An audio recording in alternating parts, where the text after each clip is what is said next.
Impulse. Impulse means quick force. Impulse means quick force. एकदम से लगने वाली फोर्स. जैसे आपने क्लैपिंग की तो एक हाथ दूसरे हाथ के ऊपर एकदम से फोर्स लगा रहा है. The force acting for very small time is known as impulse. Force acting for very small time is known as impulse.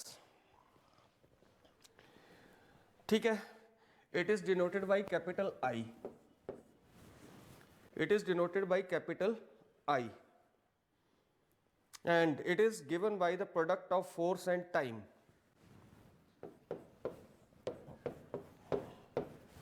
It is given by the product of force and time. ठीक है. आगे हमें ये prove करना है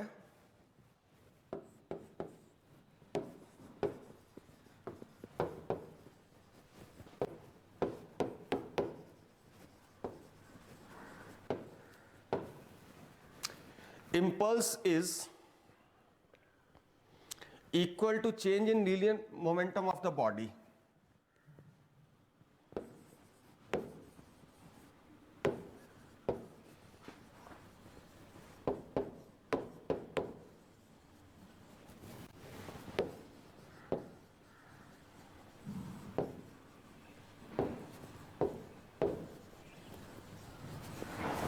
Impulse is equal to change in linear momentum of the body. तो हम मान लेंगे कुछ इस तरह से ये चीज प्रूव करनी है. I is equal to P2 minus P1. P1 initial momentum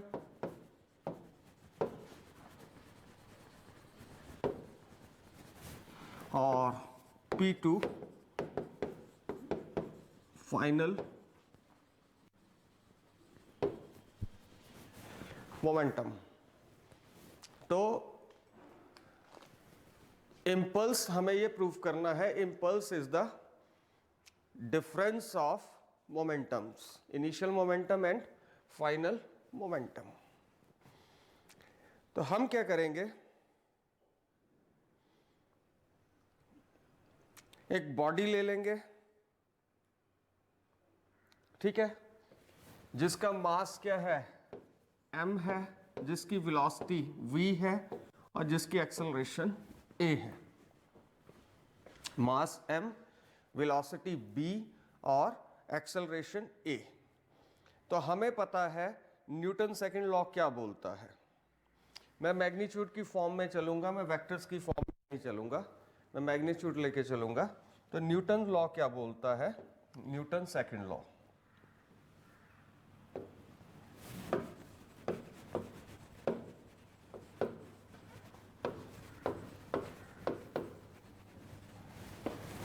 bye Newton's second law.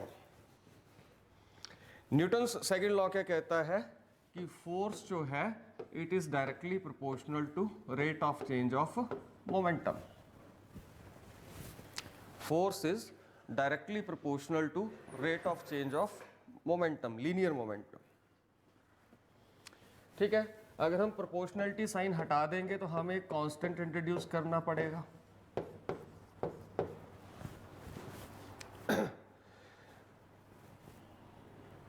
ठीक है. Experimentally it is found that k is 1. तो देयरफॉर dt. ठीक है. dt को आप इधर ले आओ.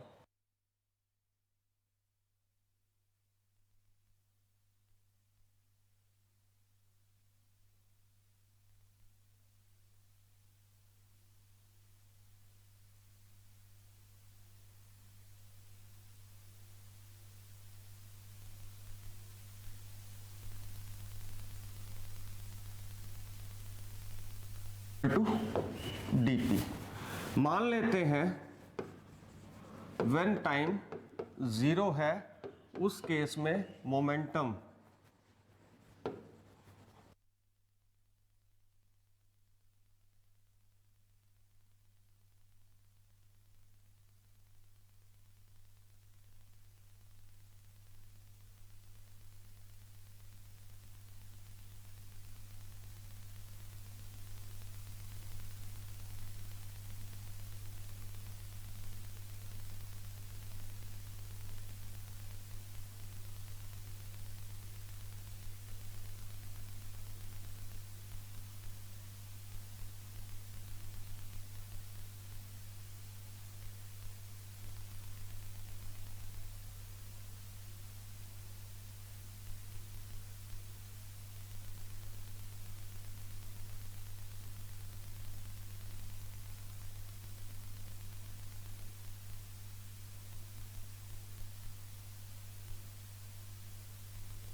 इसकी जगह अपर लिमिट माइनस टी की जगह, इस टी की जगह लोअर लिमिट।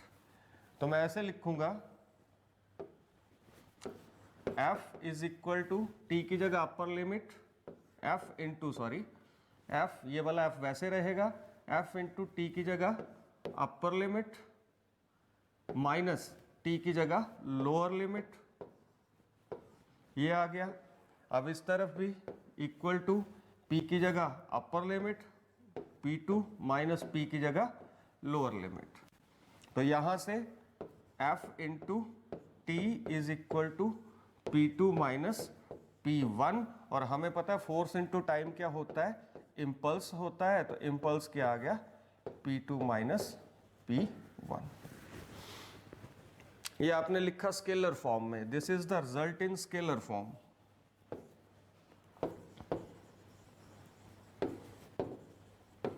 इसमें हम सिर्फ मैग्नीट्यूड की बात कर रहे हैं, पर अगर हम बात करें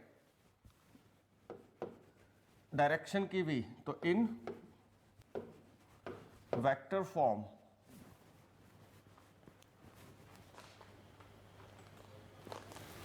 तो वेक्टर फॉर्म में क्या आएगा, I vector is equal to p2 vector minus p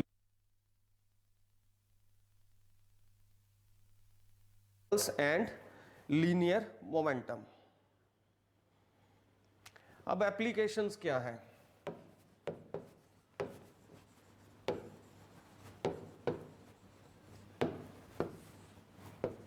what are the applications. तो एप्लीकेशन जो है लीनियर मोमेंटम की, जैसे कोई क्रिकेटर जो है जब बॉल को कैच करता है, क्रिकेटर कैचेस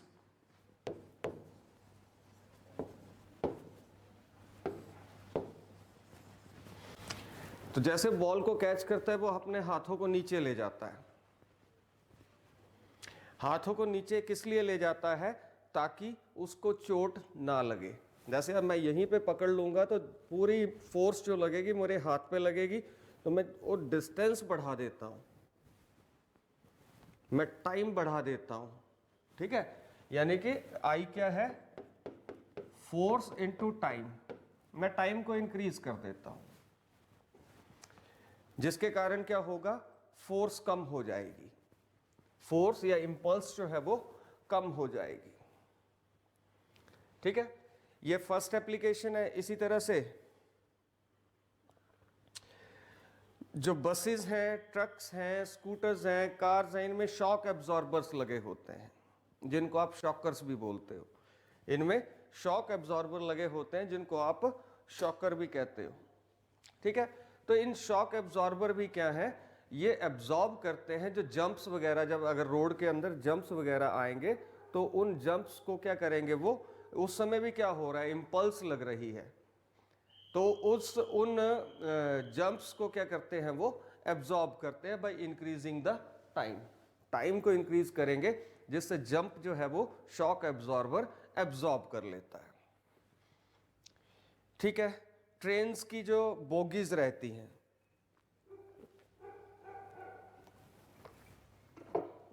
जो ट्रेन के डिब्बे रहते हैं,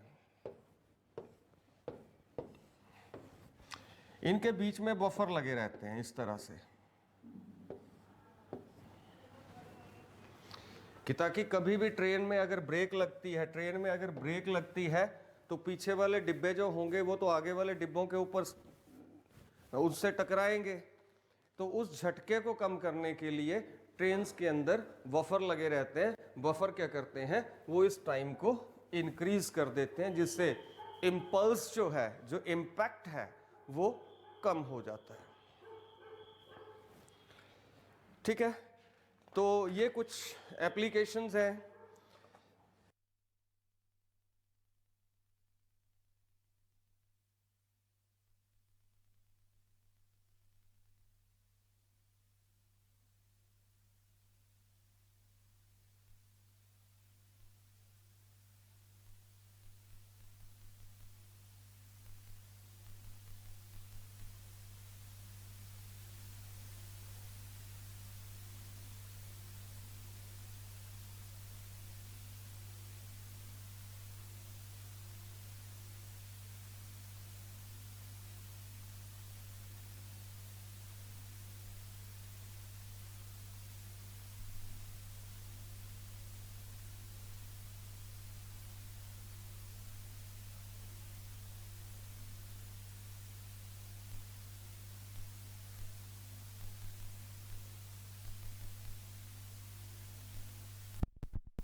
ठीक है।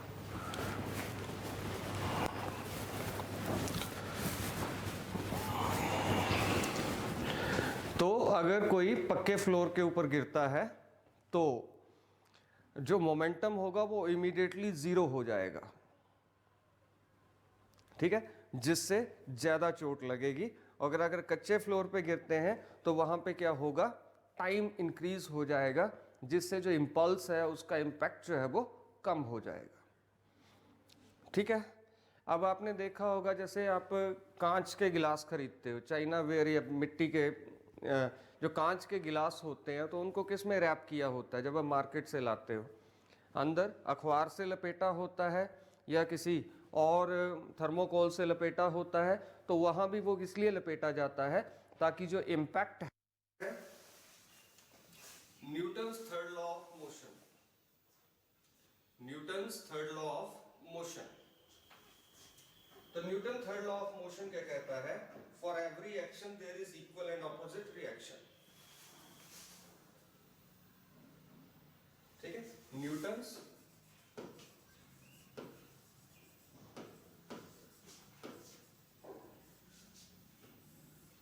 फॉर एवरी एक्शन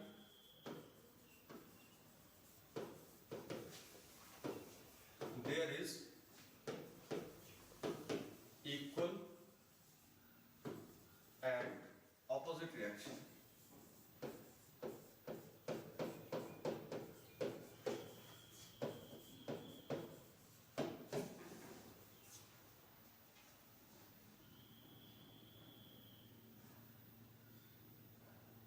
ठीक है, तो कोई भी फोर्स लगेगी तो उसका रिएक्शन होगा, पर रिएक्शन कैसा होगा? ऑपोजिट होगा। कोई भी फोर्स लगेगी, अगर मान लो कोई फोर्स है, आप इवन टेबल को हिट करते हो, टेबल को मारते हो, तो आपके हाथ के ऊपर भी क्या होगा? फोर्स लगेगी, जो टेबल आपके हाथ के ऊपर लगाएगा। तो for every action there is equal. आपने ऐसे नीचे को हिट किया तो नीचे से टेबल, जो अब आपको फील तो नहीं होगा कि टेबल ने फोर्स लगाई, टेबल के तो हाथ होंगे नहीं, ठीक है, बट वो फोर्स जो है वो लगती है, इक्वल फोर्स होती है, डायरेक्शन दोनों की ओपोजिट, तभी आपके हाथ को चोट लगती है। अगर आपने टेबल को हिट किया तो आपके हाथ को चोट क्यों लगेगी? क्यों? क्योंकि जो टेबल क्या कर रहा है, वो भी क्या कर रहा है, एक फोर्स अप्लाई कर रहा है ऑपोजिट डायरेक्शन में। तो this is Newton's third law of motion.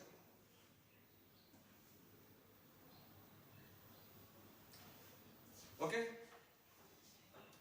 उसके बाद है हमें ये प्रूव करना है, prove that Newton second law is real law of motion. Newton second law is real law of motion.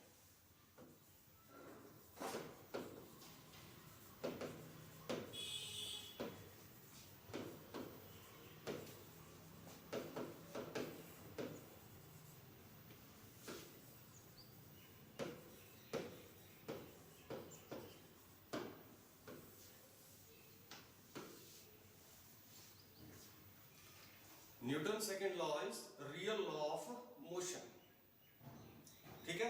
या इस क्वेश्चन को ऐसे भी पूछता है, prove that Newton first law is contained in newton second law.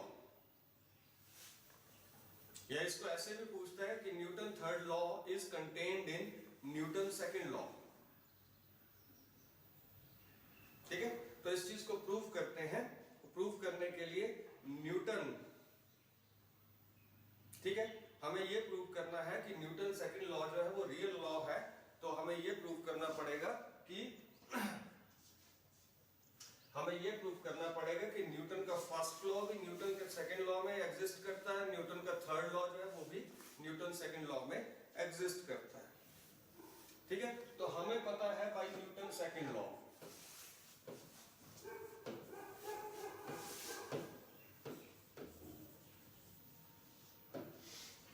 Newton second law के accordingly F is equal to ma, ठीक है। If there is no external force, if there is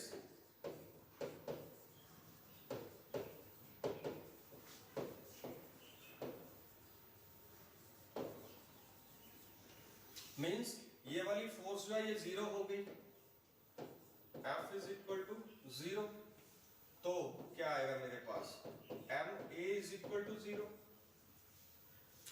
अब आपको पता है किसी भी बॉडी का मास कभी जीरो हो नहीं सकता, बट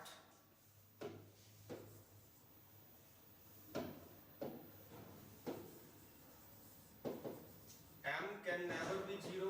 कोई भी बॉडी है उसका मास कभी जीरो नहीं हो सकता, तो क्या होगा zero. Therefore, what is zero? Acceleration is equal to zero. अब हमने ये भी पढ़ा है, but v is equal to u plus at। ठीक है, अब एक्सेलरेशन जीरो हो गई तो क्या आएगा, Therefore, v is equal to u plus zero। ठीक है, यहां से क्या आ गया मेरे पास, v is equal to u। अब v क्या है, v क्या है, फाइनल वेलोसिटी, और u क्या है मेरे पास, इनिशियल वेलोसिटी।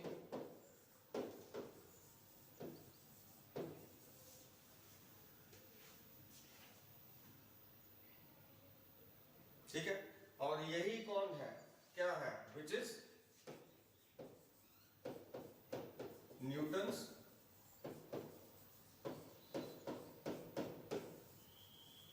First law.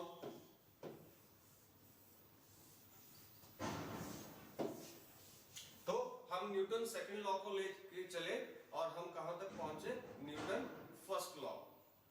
इसका मतलब न्यूटन सेकंड जो फर्स्ट लॉ है वो कहां से आता है, न्यूटन सेकंड लॉ से आता है कि इनिशियल और फाइनल वेलोसिटीज क्या होंगी, सेम होंगी अगर कोई भी एक्सटर्नल फोर्स ना लगे।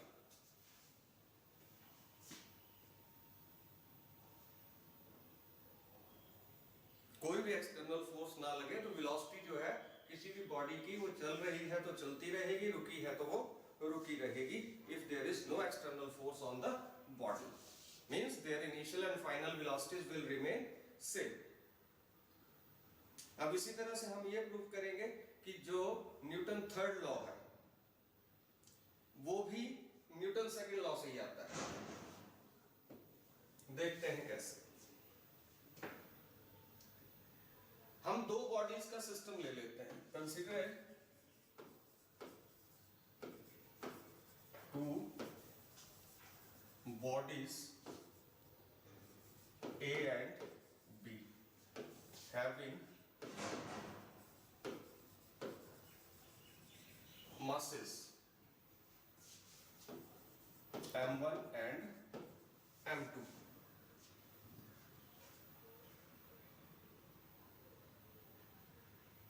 ठीक है, having linear momentums PA and PB। अब मान लेते हैं FAB is the force on body A due to body B, और इसी तरह से FBA is the force on body B due to body A।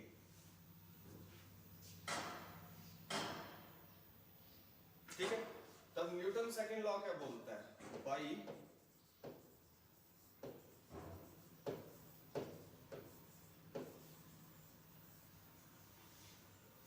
Newton second law, अगर हम FAB लिखें,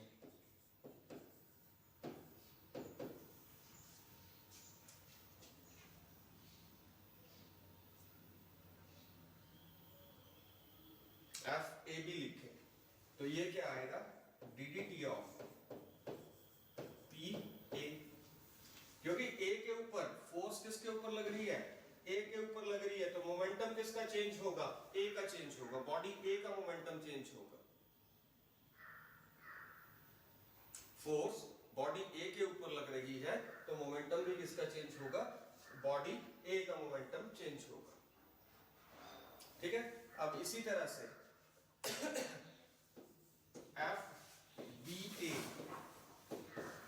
तो यहां पे क्या आएगा, ddT of P B. Second body के ऊपर फोर्स लग रही है, तो सेकेंड बॉडी के ऊपर फोर्स लग रही है तो मोमेंटम भी सेकेंड बॉडी का ही चेंज होगा, बॉडी बी का मोमेंटम चेंज होगा। ठीक है, एक को इक्वेशन 1 ले लो, दूसरे को इक्वेशन 2 ले लो, दोनों को ऐड कर देते हैं।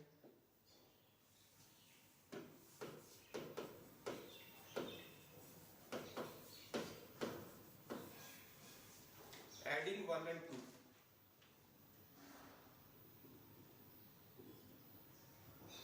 वन और 2 को ऐड कर देंगे।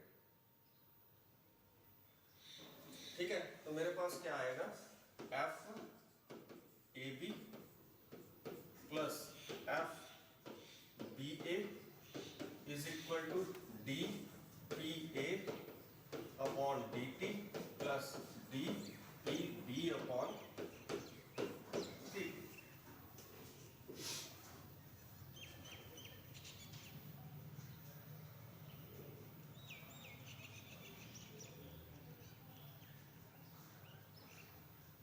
ठीक है, तो यहां से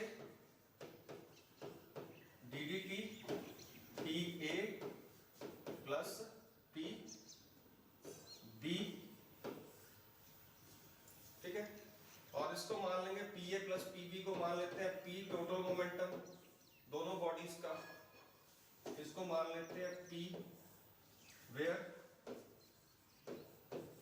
P is P A plus P B total momentum.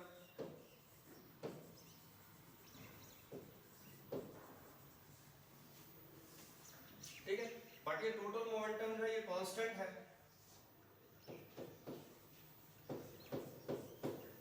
ठीक है, अगर ये कांस्टेंट है तो मैं ऐसा लिख सकता हूं, F A B plus F B A is equal to D D T of सम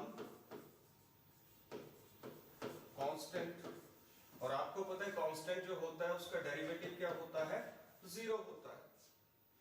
तो मेरे पास F A B plus F B A it is equal to 0, तो इसको मैं इधर ले जाऊंगा, F A B is equal to minus F B which is Newton's second law, sorry third law.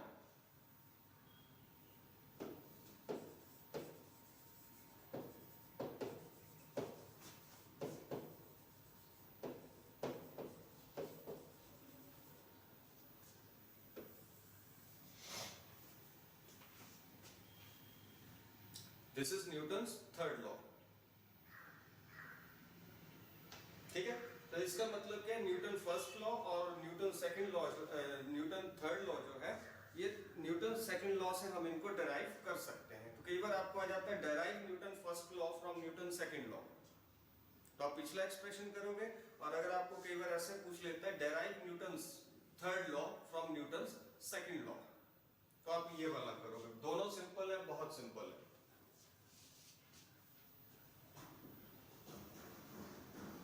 अब एक क्वेश्चन है बहुत इंटरेस्टिंग है कि जब हम चलते हैं, जब हम मूव करते हैं, तो हम अपने पाँव से ग्राउंड को प्रेस करते हैं, अपने फीट से ग्राउंड को प्रेस करते हैं। Whenever we walk, we press the ground in backward direction with our foot. Why?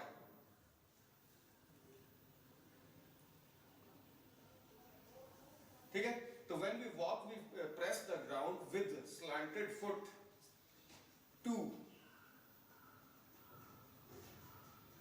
in backward direction। ठीक है, और ग्राउंड भी क्या करता है, हमें इक्वल एंड ऑपोजिट रिएक्शन देता है। पाँव से प्रेस, हम जब चलते हैं तो हम प्रेस करेंगे फीट से, तो ग्राउंड भी हमें इक्वल और ऑपोजिट रिएक्शन देगा। ठीक है, अब ये जो रिएक्शन होगा R, इस रिएक्शन के दो कंपोनेंट होंगे, रिएक्शन आर, जैसे ये मैं टांग बना रहा हूं किसी की, ये फीट आ गई, तो पीछे की तरफ को आप बैकवर्ड डायरेक्शन में जो है आप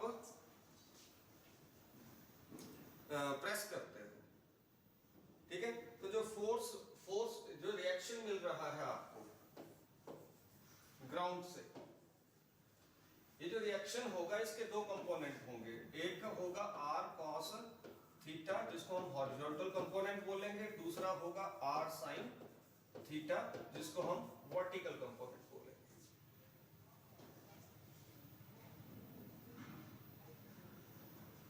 ठीक है। अब इन दोनों कंपोनेंट में से हॉरिजॉन्टल कंपोनेंट क्या करता है, वर्टिकल कंपोनेंट क्या करता है। तो हॉरिजॉन्टल कंपोनेंट जो है हमें हेल्प करता है आगे मूव करने में, हॉरिजॉन्टल कंपोनेंट हमें हेल्प करता है आगे मूव करने में, ठीक है। जबकि जो वर्टिकल कंपोनेंट रहता है वो हमारे वेट को अपोज करता है।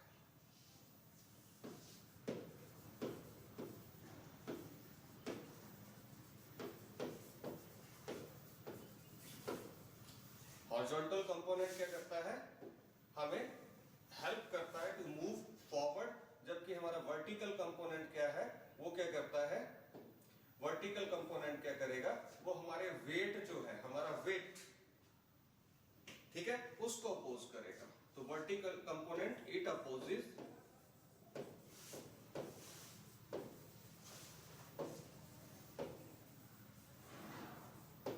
Our weight. तो हॉरिजॉन्टल कंपोनेंट का काम है हमें आगे मूव करने में हेल्प करना, और जो वर्टिकल कंपोनेंट है उसका काम है हमें हमारे वेट को अपोज करना। इस तरह से हम आगे मूव कर पाते हैं, ठीक है। एक और क्वेश्चन है कि it is difficult to move on sand और ice. It is difficult to move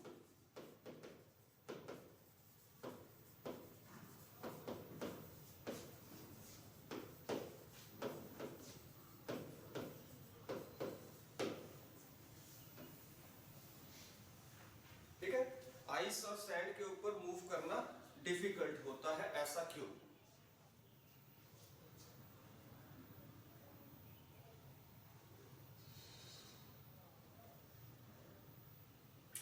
तो जब हम सैंड के ऊपर मूव करेंगे, सपोज ये सैंड है, सैंड के ऊपर जैसे ही हम पांव रखेंगे अपना,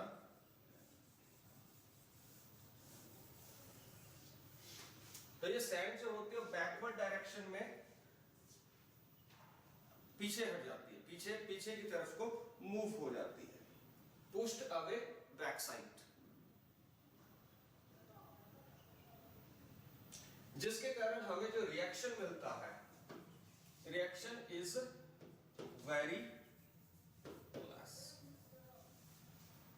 सैंड जैसे हम पांव रखेंगे सैंड के ऊपर, तो सैंड जो है वो पीछे की तरफ को हट जाएगी, जिसके कारण हमें जो रिएक्शन मिलना चाहिए था, अर्थ से जो रिएक्शन मिलना चाहिए था, हमें चलने के लिए, आसानी से चलने के लिए जो रिएक्शन चाहिए था, वो रिएक्शन बहुत कम हो जाता है, जिसके कारण आपको सैंड के ऊपर चलना डिफिकल्ट होता है, ठीक है। अब बात करें, ये बात मैंने की सैंड की, अब बात करते दूसरा, उसने बोला ice.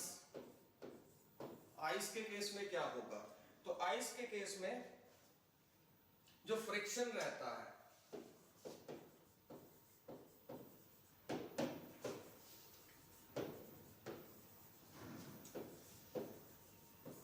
Foot and ice is very low,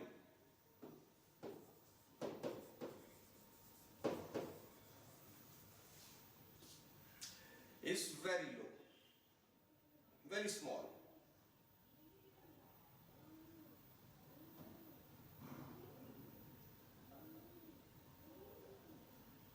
जिसके कारण हमें आइस के ऊपर जो फॉरवर्ड रिएक्शन है वो बहुत कम मिलता है।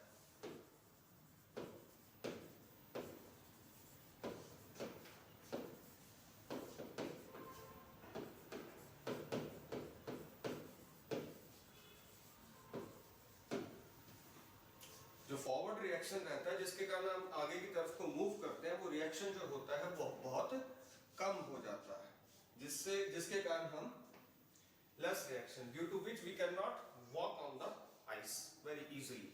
चल तो पाओगे ऐसा नहीं है, पर चलने में बहुत ज्यादा डिफिकल्टी होगी।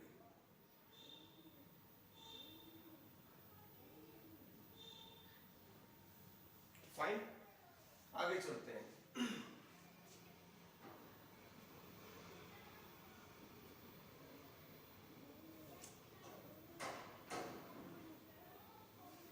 बोलता है कि अगर आप किसी वुडन ब्लॉक के ऊपर कोई कील लगा रहे हो, लकड़ी का टुकड़ा है उसके ऊपर कोई कील लगा रहे हो,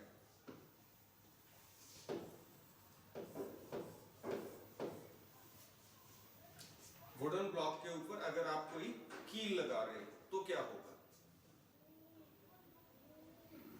तो हमें कील को पकड़ना पड़ता है, कील को होल्ड करना पड़ता है, ऐसे पकड़ के ही लगाते हैं ना, ठीक है। तो कील को पकड़ के हम वुडन ब्लॉक के ऊपर कील को ठोकते हैं, ऐसा क्यों?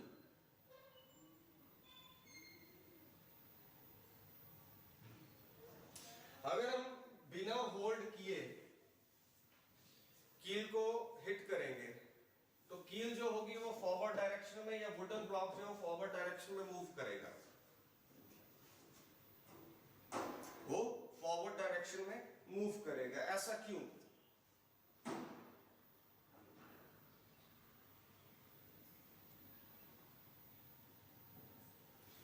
ऐसा इसलिए होता है कि जो रिएक्शन मिल रहा है नीचे से, अब आपने ऊपर से हिट किया, ठीक है, तो वुडन और कील दोनों भागेंगे।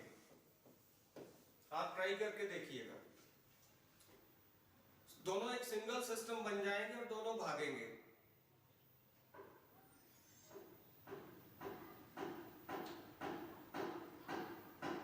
पर अगर आप वुडन के ब्लॉक को होल्ड रखते हैं और साथ में कील को भी होल्ड रखते हैं, then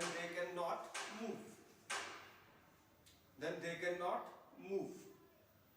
तो आपको क्या करना होगा कि वुडन ब्लॉक जो है उसको रेस्ट पोजीशन पे रखना होगा, ठीक है, तभी हम बहुत आसानी से नेल जो है उसको ड्राइव कर सकते हैं, किसमें? वुडन ब्लॉक में।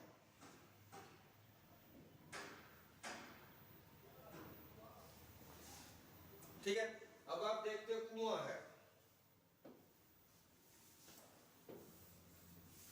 वेल, तो यहां पे क्या होता है, जो पानी खींचने के लिए यहां पे पुली लगाई जाती है,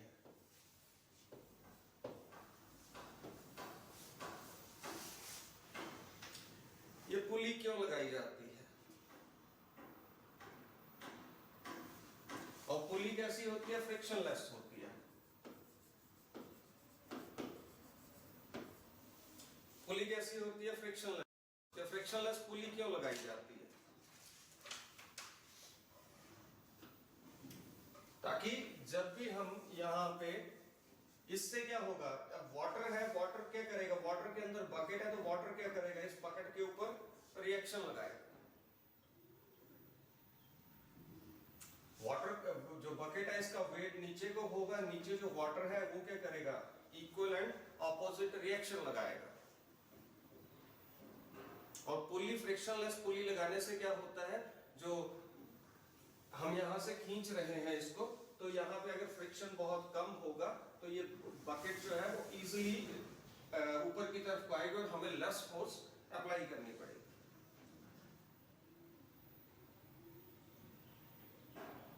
ठीक है, नेक्स्ट हमारा टॉपिक है law of conservation of linear momentum.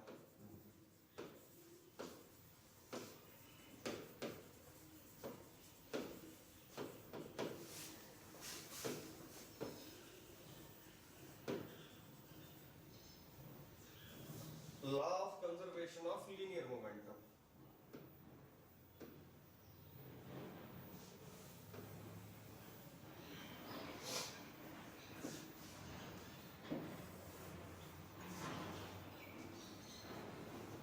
तो law of conservation of linear momentum क्या बोलेगा कि if there is no external force, if If there is no external force, then total momentum of the system always remains constant. If there is no external force,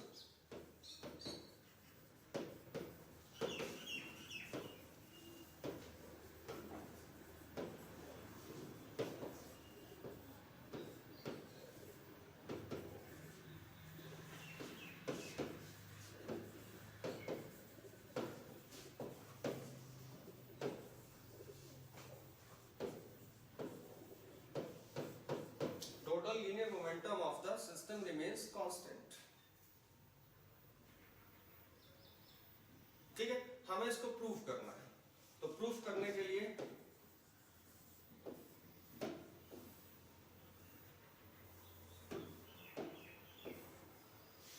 हमें इसको proof करना है।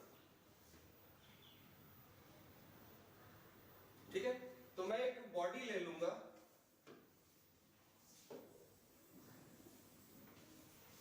जिसमें बहुत सारे पार्टिकल्स हैं। ठीक है, n पार्टिकल्स हैं जिसके अंदर फर्स्ट पार्टिकल उसका linear momentum p1, second particle उसका लीनियर मोमेंटम p2, इसी तरह से बहुत सारे पार्टिकल होंगे और nth पार्टिकल उसका लीनियर मोमेंटम pn आ गया। ठीक है, तो उस बॉडी का जो टोटल मोमेंटम होगा that momentum will be p और it will be the sum of these p1, p2 so on pn। सारी बॉडी सारे पार्टिकल्स मैंने कंसीडर कर ली यहां पे।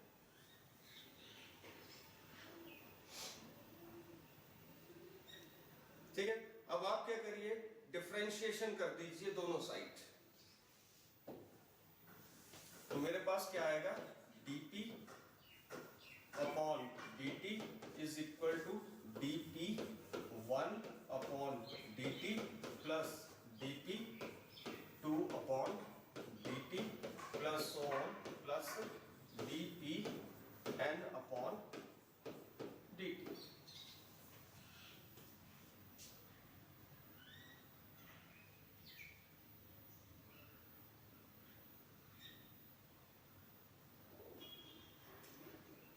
ठीक है, अब dp अपॉन dt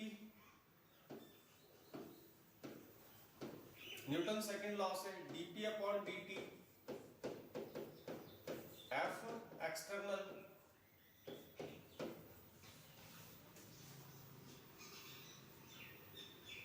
ठीक है, तो F एक्सटर्नल क्या आ जाएगी फिर हमारे पास, F external is equal to पहला पार्टिकल है तो इसकी फोर्स होगी dp अपॉन dt है तो इसके ऊपर फोर्स लग रही है F1, दूसरे के ऊपर फोर्स लग रही है F2, क्योंकि dp अपॉन dt क्या होता है, F फोर्स। ठीक है, इसी तरह से मेरे जो nth पार्टिकल है इसके ऊपर जो फोर्स लग रही है वो आ गई मेरी फोर्स Fn।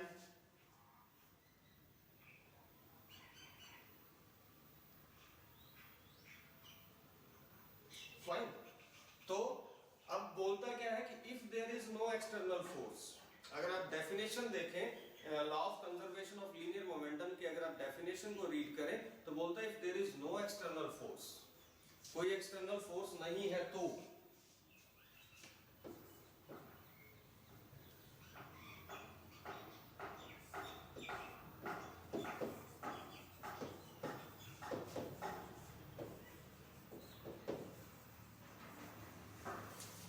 अगर कोई एक्सटर्नल फोर्स नहीं है तो मींस इस इक्वेशन से देखिए आप, ये Fext अगर जीरो हो जाती है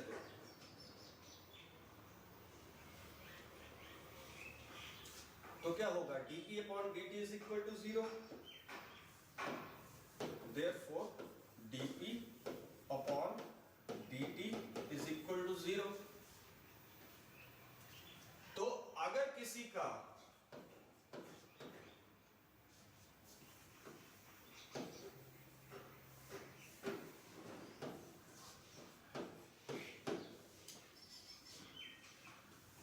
किसी टर्म का डेरिवेटिव जीरो हो, याद रखना है जो मैं बोल रहा हूं, तो वो चीज क्या होती है,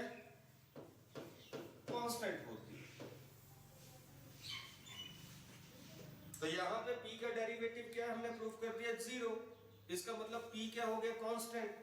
और हम कर भी क्या रहे थे, हमें प्रूफ क्या करना था, law of conservation of linear momentum. If there is no external force then the total momentum of the system always remains constant.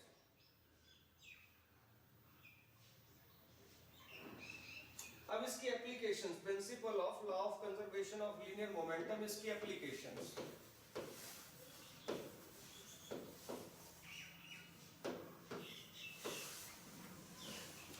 इसकी एप्लीकेशंस क्या क्या होंगी?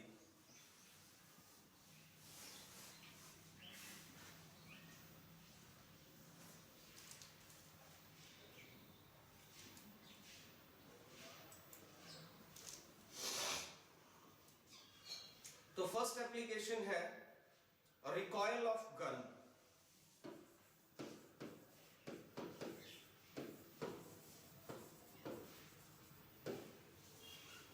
रिकॉइल ऑफ गन,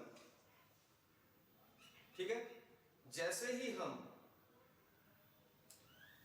बंदूक से गोली चलाते हैं, गन जो है एकदम से पीछे की तरफ को हटती है। तो इसलिए जब भी गन चलाते हैं तो गन जो है वो शोल्डर के साथ होल्ड करके रखते हैं, गन को शोल्डर के साथ होल्ड करके रखते हैं, ताकि यहां अगर दूर रखी होगी तो एकदम से टकराएगी, तो जिससे इंजरी हो सकती है।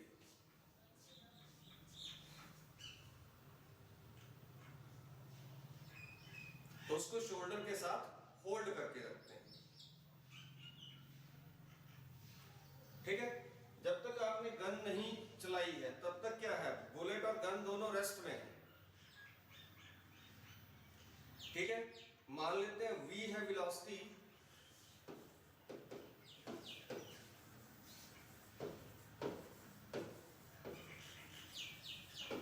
और कैपिटल V है velocity of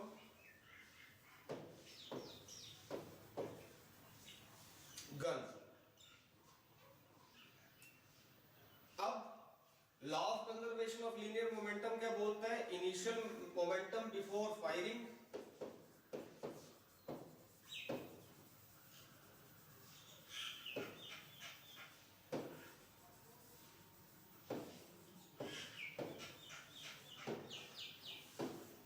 is equal to final momentum after firing।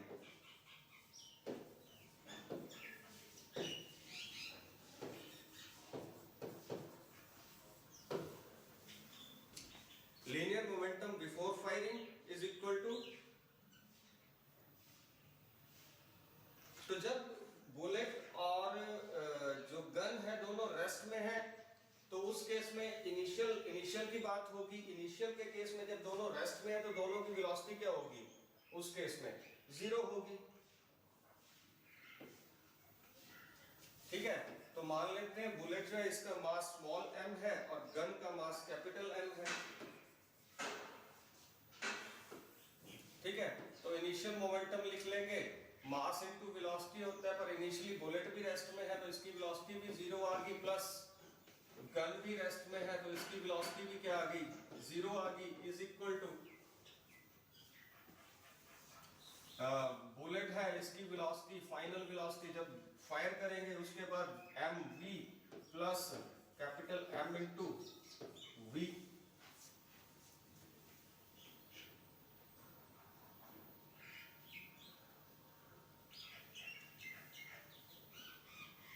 ठीक है। तो यहां से ये सारी चीज क्या होगी, 0 होगी, तो मेरे पास आया mv plus capital M into v। अब mv को इधर ले आओ या, ठीक है, तो mv इधर प्लस का है, इधर माइनस का हो जाएगा, कैपिटल M इंटू v। यहां से आप वेलोसिटी जो है वो बुलेट की भी निकाल सकते हो, ठीक है, और वेलोसिटी आप गन की भी निकाल सकते हो। बुलेट की वेलोसिटी निकालनी है, इस m और माइनस साइन को इधर ले जाओ, तो बुलेट की वेलोसिटी आ जाएगी m capital V upon small v, sorry small m with negative sign. तो ये वेलोसिटी आ गई आपकी बुलेट की। इसी तरह से अगर आपने वेलोसिटी निकालनी है किसकी, अपनी गन की, तो इस v को उधर ले जाओ तो क्या आएगा, minus m into small v upon capital v।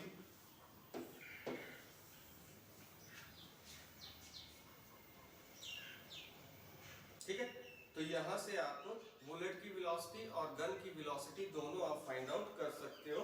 तो आप देखिए दोनों के बीच में क्या है, माइनस का साइन है। माइनस का साइन ये बता रहा है कि गन और बुलेट की जो वेलोसिटी की डायरेक्शन होगी एक दूसरे से ऑपोजिट होगी।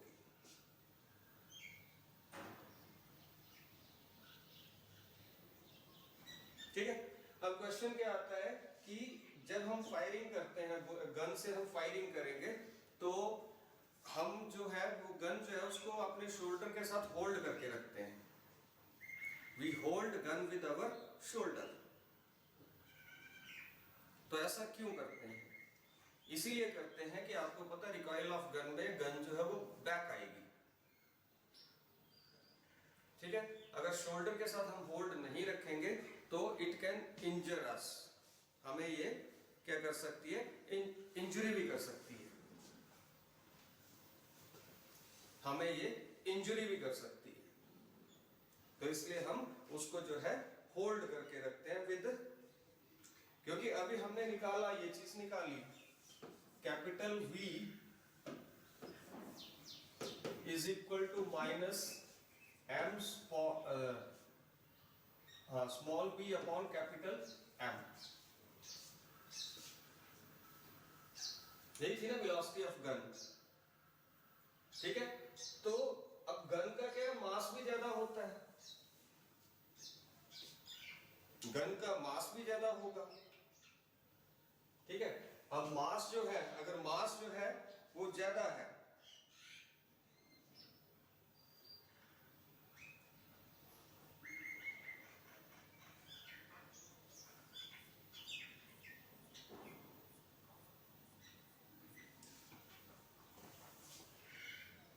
ठीक है, तो अगर मास ज्यादा है तो वेलोसिटी क्या होगी, कम हो जाएगी।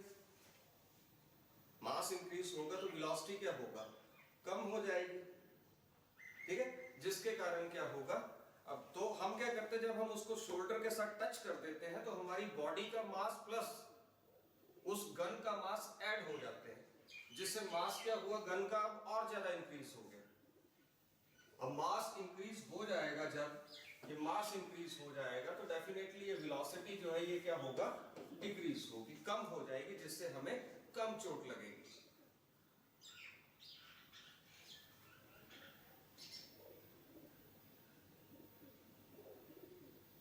ठीक है, इसी तरह से कि अगर आप बोट के अंदर बैठे हो और आप एकदम से किनारे पे हो बोट से, और आप बोट से एकदम जंप करो तो बोट पीछे की तरफ को भागती है।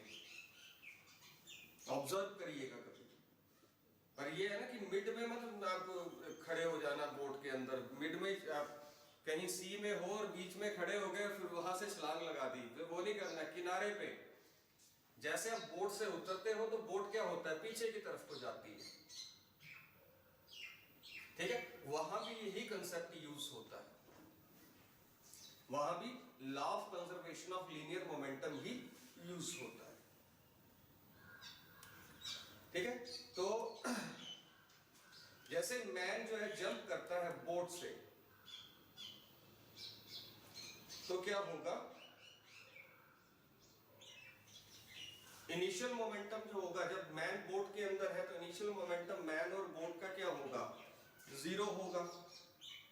ठीक है, जैसे ही मैन जो है वो जंप करता है आगे को, तो एक फोर्स वो पीछे की तरफ को भी लगाता है। ठीक है, तो इसलिए जो है ये same concept law of conservation of linear momentum जो है वो यहां पे यूज होता है। तो कल एक अच्छा सा, एक इंटरेस्टिंग सा टॉपिक है, वो टॉपिक करेंगे जिसका नाम है रॉकेट प्रोपल्शन।